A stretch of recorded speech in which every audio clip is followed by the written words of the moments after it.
जय माता दी दोस्तों। आज की इस वीडियो में हम बात करेंगे माँ कात्यायनी के बारे में।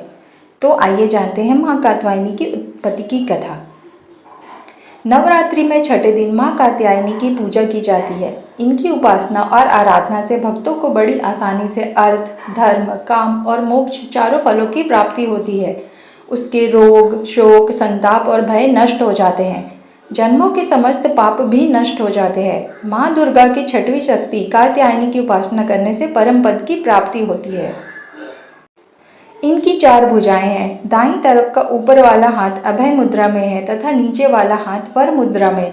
माँ के बाईं तरफ के ऊपर वाले हाथ में तलवार है, वह नीचे वाले हाथ में कमल का फूल सुशोभित है। इनका वाहन भी सिंह है। इनका रूप अत्यंत भव्य और दिव्य है। ये स्वर्ण के समान चमकीली और भास्वर है। माँ कात्यायनी की कथा कुछ इस प्रकार से है। इस देवी को नवरात्रि में छठे दिन पूजा जाता है। कात्य गोत्र में विश्व प्रसिद्ध महर्षि कात्यायन ने भगवती पारंबा की उपासना की, कठिन तपस्या की। उनकी इच्छा थी कि उन्हें वो पुत्री रूप में प्राप्त हो। माँ भगवती ने उनके घर पुत्री के रूप में जन्म लिया, इसलिए यह देवी कात्यायनी कहलाई। इनका गुण शोध कार्य है, इसलिए इस वैज्ञानिक युग में कात्यायनी का महत्व सर्वाधिक हो जाता है। इनकी कृपा से ही सारे कार्य पूरे हो जाते हैं। ये बैद्यनाथ नामक स्थान पर प्रकट होकर पूजी गई माँ कात्यायनी अमोघ फलदायिनी है। भगवान कृष्ण को पति रूप में पाने के लिए बज्र की गोपियों ने इन्हीं की पूजा की थी।